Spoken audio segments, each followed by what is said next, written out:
if you asked me, if you met me for the first time and you'd say, well, Eleni, where are you from? I'll say, I'm from Cyprus and I am Cypriot. And what does Cypriot mean? Cypriot means I could be either Turkish Cypriot or I could be Greek Cypriot. I am proud to say that I'm Cypriot.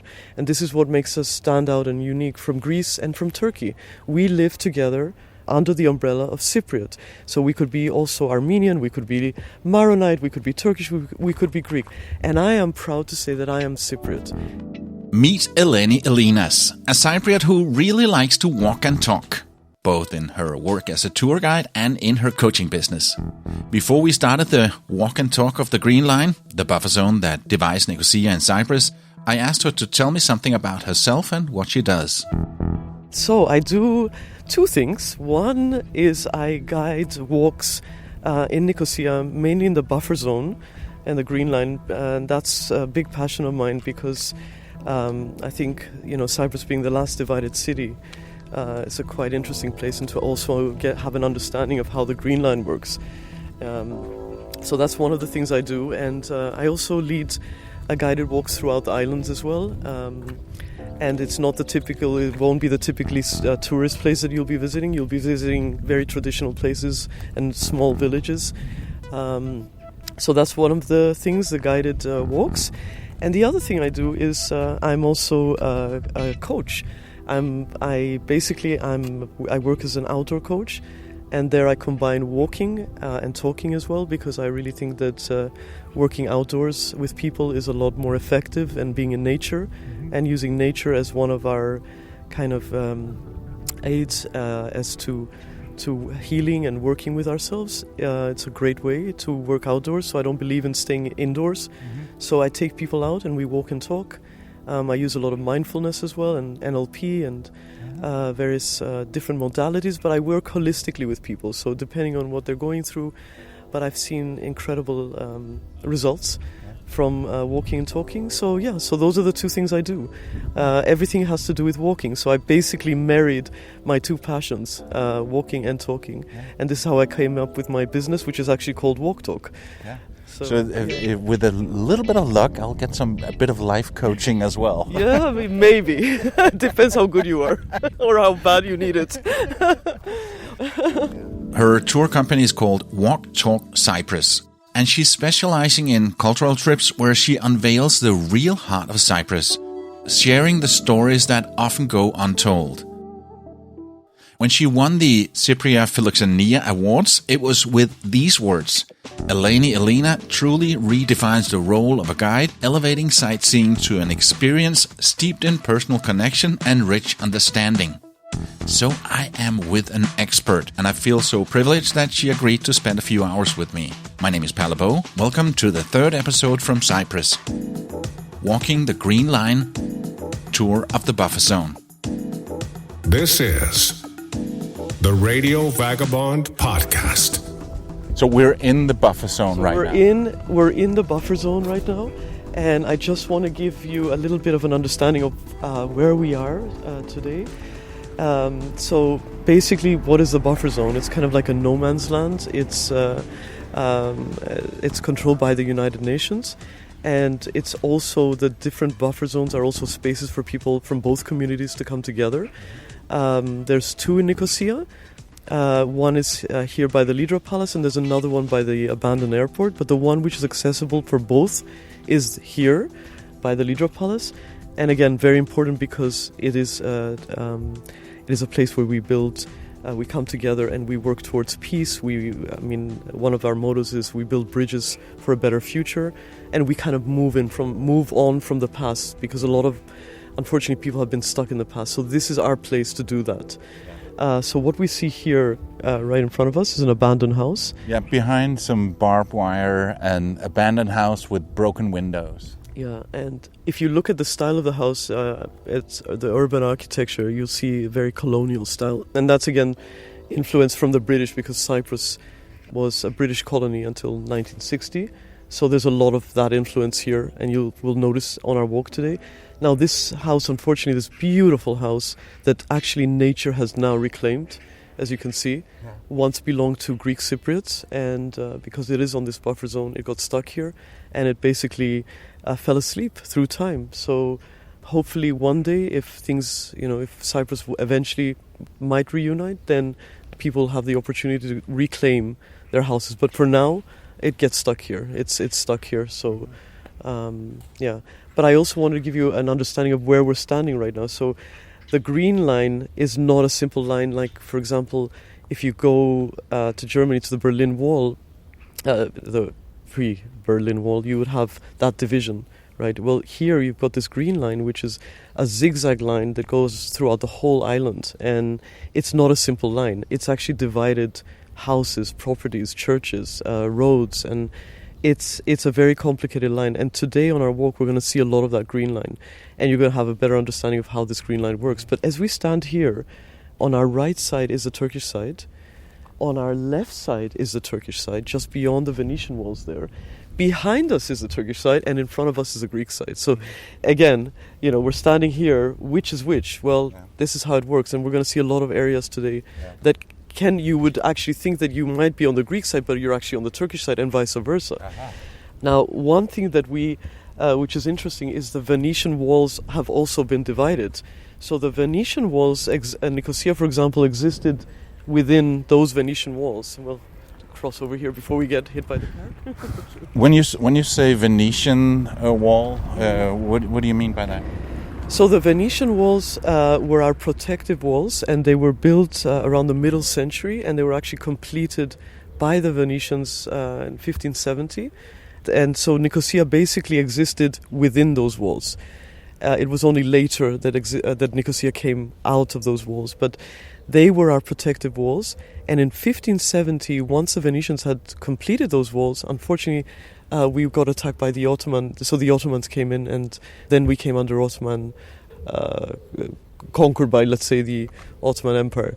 I mean, we had a lot of conquerors over the years, but... Oh my God, yeah. I was watching a video of the history, because it's so strategically placed here in the Mediterranean, and it's been like, everybody wanted a piece of it. Yeah, everybody did get a piece, and still has a piece. So that's the interesting part. But something else I also wanted to show you, and we'll walk a little further down. Actually, here, no, because this is a buffer zone.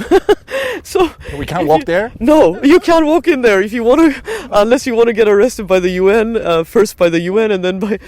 so actually this area that we see is called the moat, and back in the day this used to be actually a stadium. They also had they had a football pitch there, they had a stadium. So right now it's no man's land again, and it's the only people that can go there are the United Nations, and this is also what divides us. So this place actually opens up once in a while, the home of cooperation. They organize different festivals, controlled again under the United Nations. They once or twice a year, people are actually allowed to step into that ground, but that's only for a certain event. But otherwise, it's closed up, and the only people you'll see there are the United Nations.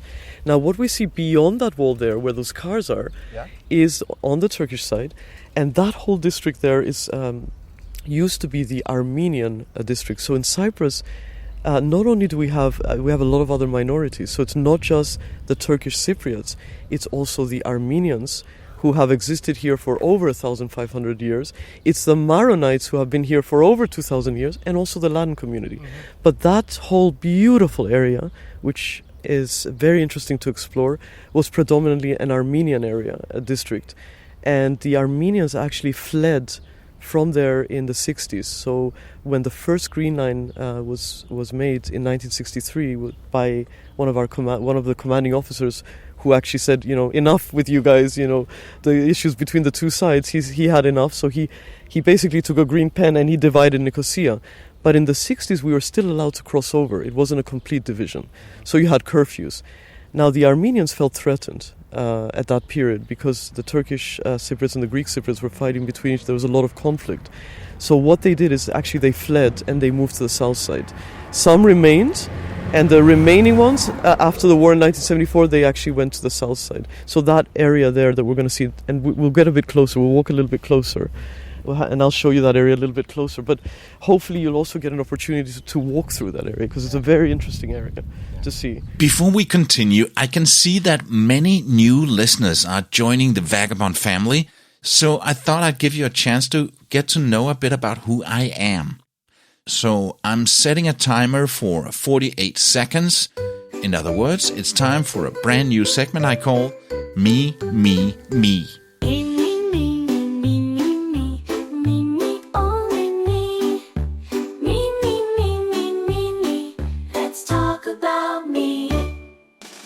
My name is Palabo, and that is actually my name. I am so sorry. It means something rude in so many languages, but it is my name. It's the name my parents gave me. P-A-L-L-E. And in Danish, it means nothing. It's just a name. I have 2 kids. I've been married twice. My kids are Clara, a 27-year-old non-binary, and Amanda, who just turned 30 in February. These 2 people are, of course, my favorite people in the world, and I speak to them almost every day. I have 2 sisters and a brother that I'm also very connected to. Overall, the worst part about living a life on the road is not getting to see them in person as often as I like. I'm 59 years old. Yeah, I'm old. Not as old as Biden, but I'm getting there. And I lived a normal life in... And now, let's get back to the show. By the way, let me know if you have anything you want me to talk about. Send your questions and topics to question@theradiovagabond.com. I'm ready to share anything, so give it your best shot. This episode is brought to you in part by Hotels25.com. Whenever you need a hotel anywhere in the world, go to Hotels25.com. That would get you the best price. Hotels25.com searches a bunch of the biggest hotel sites in one simple search. Hotels25.com. But the spot that you said that I couldn't walk into, there's no signs saying "Don't walk here," and it's like looks like a big parking It looks like area. a parking, and actually, here's a funny thing. So, you're not allowed to go there, but if you move slightly to the left, there where those cars are, you're actually allowed to park there. But people just know automatically that they can park there, but they can. I didn't know. Yeah, it's like the invisible. So we are on a buffer zone right now, and you think the whole street is actually buffer zone. Well, actually no, because where the checkpoint, you can see the TRNC, the Turkish Republic of Northern Cyprus checkpoint is, where that man is there crossing. From there beyond is actually already Turkish territory. So, but that's an invisible line, and you don't know that. Most people don't actually know. So, if you can see that building there has has flags. Actually, that would be the landmark. But again, people think, oh, it's just on the buffer zone. Maybe they got a permit. No, actually, you're walking on the territory, but you still need to go through the checkpoint. Yeah. And the same goes here. There's a tiny part on this buffer zone that actually still is Greek territory. But again, not many people know that because they automatically think, well, no, I need to cross the checkpoint and then I'm actually on the Greek side. Yeah. So quite interesting how it works. Yeah. And the thing is, everything is invisible lines. So if you don't know, you just automatically assume that you are, the whole street here is a buffer zone. Yeah. Yeah. And then we met here at what's called the Home of Cooperation, and it's like a cafe and a co-work space, and so cool, with that's right here in the middle. And you say that a lot of people come here and hang out. Exactly, it's a very significant space for both communities, for the Greek and the Turkish communities, because this is our hub or space to work together through events, through festivals, through various workshops, a lot of peace dialogue, youth camps they have, and also even if you're not involved in any of those events and you just walk in and spend an hour or two there, it's an opportunity for you to get to know how people work so well together. So you're going to hear Greek and Turkish. Even the employees inside are both Turkish and Greek Cypriot. Yeah, and there was a table beside us where they were speaking English. Exactly, and the common language would be English, because in the past a lot of us were bilingual, and you'll still find Turkish Cypriots who speak fluently in Greek. And our fathers and grandfathers, a lot of them were speaking Turkish. But over the years and after the division in 1974, unfortunately, that's not the case. But however, saying that, people now are making the effort. The ones who really want a reunited Cyprus are actually making the effort to learn Turkish. The Greeks are making an effort.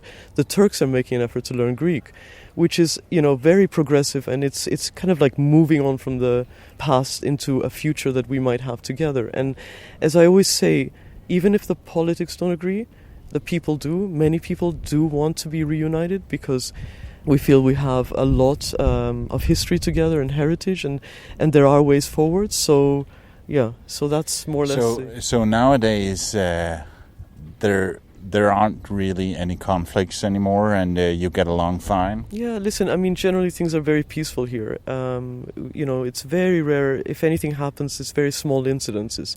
The UN still are here because we are still a divided country and capital mainly. So until that happens, they will still exist here, the United Nations.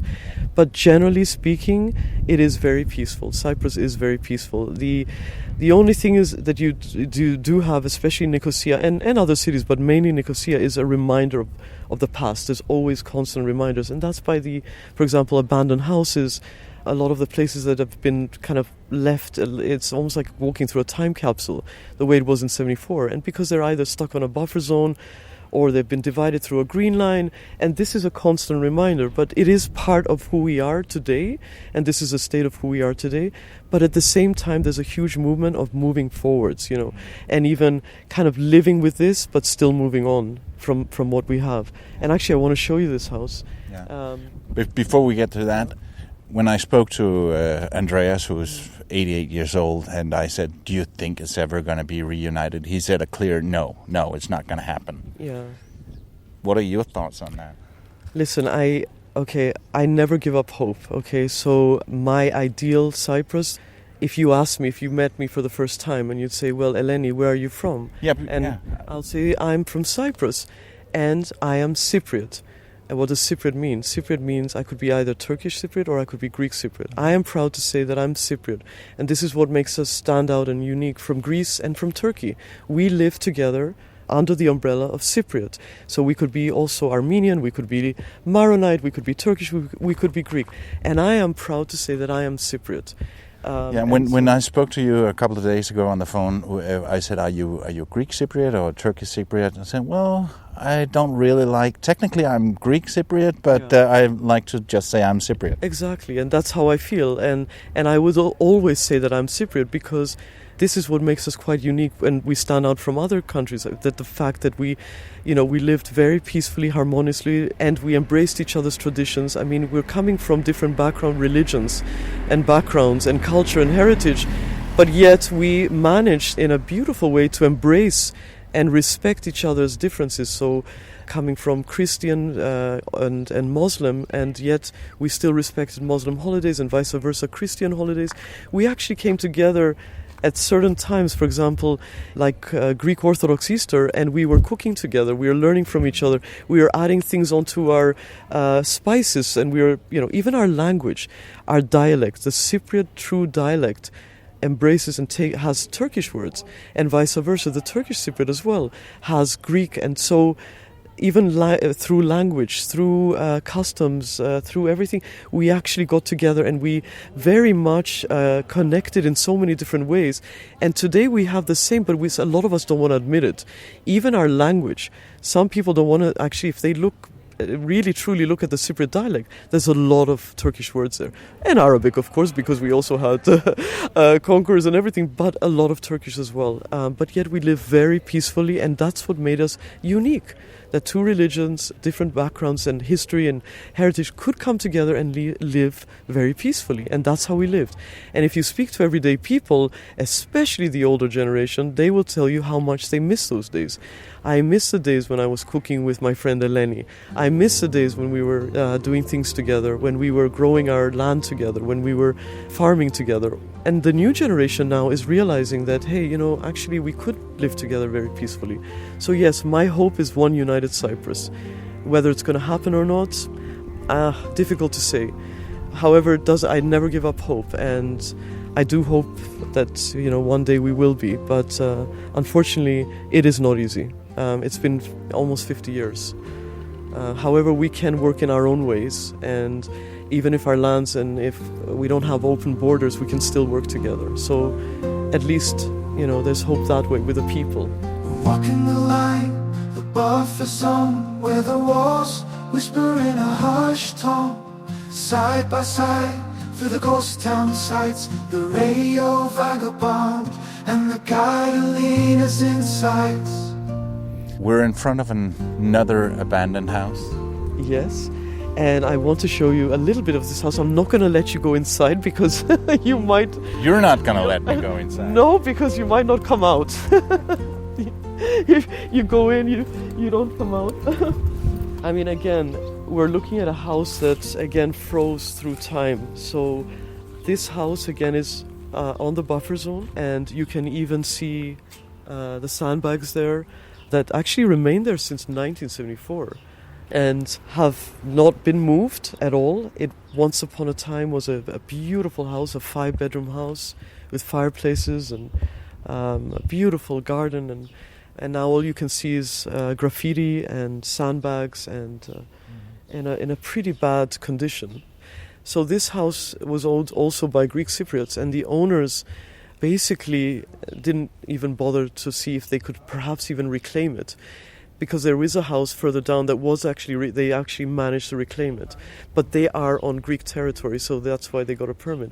This house, however, being on the buffer zone, would be extremely difficult. And then let's say they did manage to reclaim it, then what? People are not allowed to live in those houses. All the things that exist on this buffer zone are basically open to the community. So they have cafes, restaurants, this co-space that we saw, but nobody can actually live here except the United Nations. So what is the point? They're going to spend a lot of money restoring, and then they can't live in it. So a lot of these houses are abandoned, and we're going to see quite a few on our walk today as well.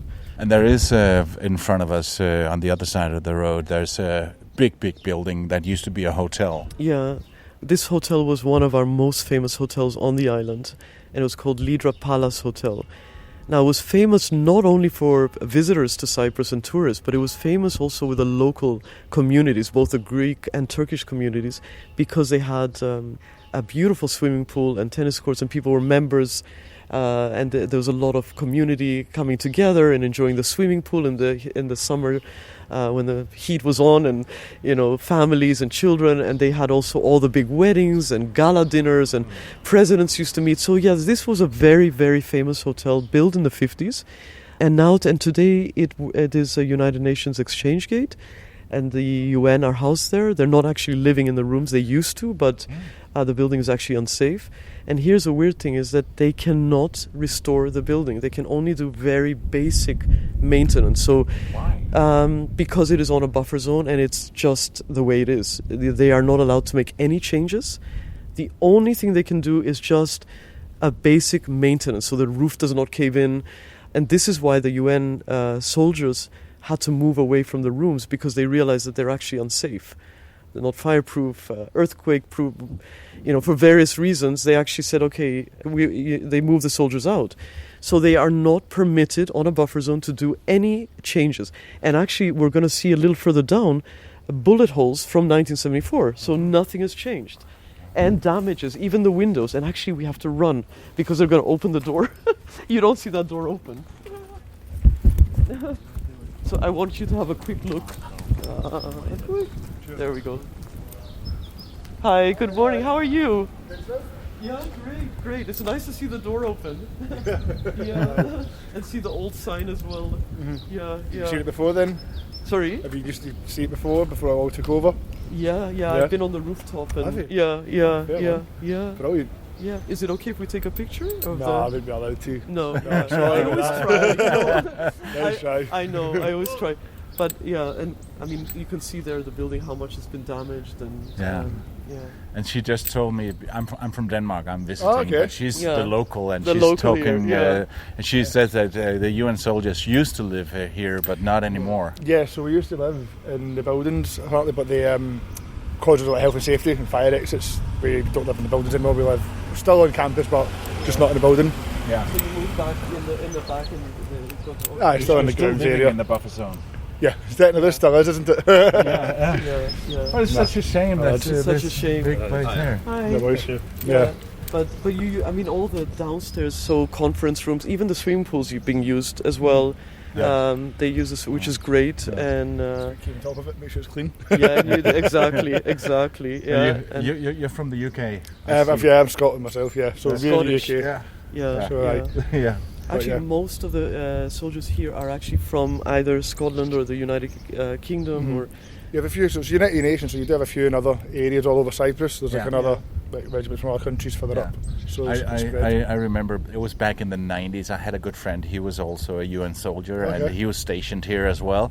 And that was at the time when some people got to go to Kosovo or Bosnia or some place rough, and he said it was a sweet deal to get to Cyprus because it was just nice. And I used to work here myself before I was in the army, so it's quite nice to come back, but obviously a different side, because I worked in the south. It was just Ayia Napa, so I did a season there. Yeah. So it's a bit different to come over here and actually see the island and get to see both sides as well, which is quite nice. So it's a cracking island, beautiful. it is. Yeah, and you're right in the middle. I mean, you're on the buffer zone, which is. I saw, obviously, when the last time I lived here, I just explored the south. But obviously, this time I would like to explore it a bit more than off as well, and just get hands on everywhere. It'd be really nice. Yeah, that's perfect. Yeah. Yeah. Well, nice have a nice weather, day, all right? Nice, Alright, thank you. nice food, and Yeah. Oh yeah, the great. Yeah. Thanks Thanks. so much. Thank you. Thank you. Bye bye. Bye. It's cool. Yeah, isn't that wonderful? I really get excited when the door opens. You never know who you're gonna get, because so you get some very friendly, like this lovely UN soldier, and he's willing to have the door open so you could also look inside. Because and I always ask, can you take a picture? Because you're not allowed, and I know that, but I always ask the silly question, because sometimes you might get somebody who doesn't know, and they'll say, go ahead. Yeah. The ultimate destination for armchair travelers who are looking for inspiration to get out into the real world and let loose their wanderlust. This is the Radio Vagabond. Gotta keep moving. So this is another old house here. This house actually, technically, although buffer zone, and they're not allowed to reside here, is actually on partly Greek territory. So they actually managed to reclaim this house, and they were allowed to open up, not to obviously live in the house, but they could open this up as a events place. And this is what they did. They open it up. There's beautiful events here. They use this space for evening. It's like a bar. They've got a DJ, and they also in the past even had some weddings between the two sides, Turkish and Greek. So this is kind of like the middle, but it's also a place where people can come and have some drinks, relax. And I must introduce you to Mr. Buffer there. That's Mr. Buffer, and he's a very hello. He's a very peaceful dog. He does not do anything, he just follows you, but I gave him the name Buffer because he's always here in the buffer zone. Hello, Buffer. Hello. Are you relaxing today? Oh, he's taking it easy today. Yes, he usually follows me a little bit. Oh, he's a cutie. Now, the reason I wanted to bring you here is also to give you a closer look into this beautiful Armenian district, which highly recommend that you take a walk there. And you can see the barbed wires there because, as I said, this whole area, which is called the moat, is in the buffer zone, so only the United Nations are allowed to go there. And so, I mean, look how close we are. Just beyond that buffer there is the Turkish side. And those beautiful houses, which a lot of them are from the 1800s, late 1800s, 1900s, was predominantly the Armenian district. And you will also find some very interesting people living there today. One of the houses on the end there has a lovely older lady who's Turkish Cypriot, and she's 100 years old. She's my favorite lady in town. And I always go and take her cookies and we have a coffee together. And she is Turkish Cypriot, speaks fluent Greek. And we sit there and chat, and all she tells me is about the memories of how much she misses her friends, the Greek Cypriots. And she's always saying, I wish that we had those days again, and I miss those days, So she's very happy when I visit her, and we speak Greek, and her door is always open. So unless she's not feeling well, but she welcomes people to her house because she misses so much those days. Now, this whole area was in a very bad state until quite recently. They had no funding, and so a lot of the abandoned and very old houses they were not able to restore. And eventually now they have received some funding from the US and from the EU, and they've restored a lot of the houses. But it's a very interesting area to explore. And of course now they also have some bars and cafes there, and it's just fun to kind of hang out and have a glass of wine there in the afternoon. So. See the facades, nature's reclaim, each broken window a forgotten name. Elena laughs, says imagine the past in the city of shadows where the light that lasts. Abandoned dreams along the way, but here with Elena it's a brighter day. She points and smiles, stories unfold. That's all we have time for in this episode. As I told you, Elena likes to talk. So I'll be back with more from our walk next week. And here we also talk about what happened when the Turkish army invaded in 1974. She and her family had just moved to Varosha in what is now northern Cyprus. She was only 4 and was standing on some moving boxes in their kitchen, looking out over the ocean when she spotted some ships approaching. Next week on the Radio Vagabond. At one point I remember standing in the kitchen and looking through the window on one of those boxes, and I could see all the ships coming in, which was the military, the Turkish Navy. And I said to my mom, "Mom, look outside." And I remember my mom, her horrified look. And then they started bombarding the area that we were living in. I can clearly hear today that knock on the door, where it was our neighbors who knocked on the door and they said, "You have 5 minutes to pack. We need to leave and we're going together." Varosha is now a ghost town, and in the next episode you can hear the full story of how they only had 5 minutes to pack and never since have been able to go inside their abandoned apartment. Trust me, you don't want to miss that one. Again, thanks to Elena from walktalkcyprus.com for taking the time to go on this walk with me. Also, thanks to the sponsor of this episode, hotels25.com, where you can find the best prices on a place to stay, and now also a flight to get there. You've been listening to The Radio Vagabond. Please stand clear of the closing doors. My name's Palabo, and I gotta keep moving. See ya. Radio Vagabond. Produced by RadioGuru.co.uk.